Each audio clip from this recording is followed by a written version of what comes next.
24-এর আন্দোলনকে কেউ ব্র্যান্ডিং করার চেষ্টা করবেন না। যখন বিশ্ববিদ্যালয়ের আন্দোলন প্রায় নিভু তখন কিন্তু প্রাইভেট বিশ্ববিদ্যালয়গুলো সামনে এগিয়ে আসে, সাধারণ মানুষ সামনে এগিয়ে আসে, আমরা এগিয়ে যাই।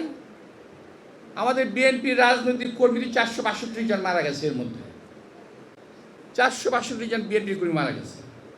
তো নিশ্চয়ই নেতৃত্বে একজন থাকবে, পিছনে হাজারো লোক থাকবে, কিন্তু এককভাবে কেউ কারো দাবি করা ঠিক না। এতে কিন্তু জনমনে বিভেদ সৃষ্টি হবে, একের প্রতি অপরের বিদ্বেষ সৃষ্টি হবে। তোমাদের অগ্রজ হিসেবে আমরা কষ্ট পাই যে এটা কি করছে, কথাটা এইভাবে বলাকে ঠিক হলো?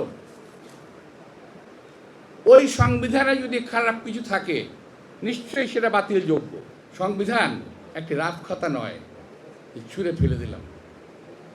তা আমি বলবো, আজকে যাদের যদি কেউ আমার ভুল হতে পারে, আমি প্রথমেই আমাদের সন্তানদের কাছে, অর্থাৎ যারা এই ঘোষণা দিয়েছেন বৈষম্য ছাত্র আন্দোলনের ভাইদের কাছে, সন্তানদের কাছে অনুরোধ জানাবো, কথাগুলো বোঝার চেষ্টা করবেন, ভুল বুঝবেন না। সেটা হলেই এই ধরনের কথা কিন্তু ফ্যাসিবাদী মুখ থেকে আসে। কবর দিয়ে দেব, মেরে ফেলবো, কেড়ে ফেলবো, এই সমস্ত কথা কিন্তু ভালো কথা নয়। এমন কথা না বলাই ভালো যে কথাবার্তা আল্লাহ তাআলা পছন্দ করেন না।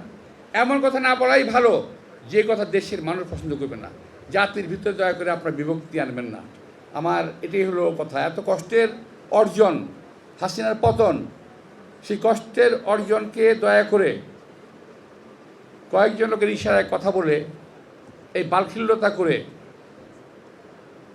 জাতিকে বিভক্ত করবেন না। এটা আমার সর্বশেষ অনুরোধ। আবারও বলেছি যে ওই সংবিধানটা লেখা হয়েছিল 71-এর 3 লক্ষ শহীদের রক্তের বিনিময়ে লেখা সংবিধান।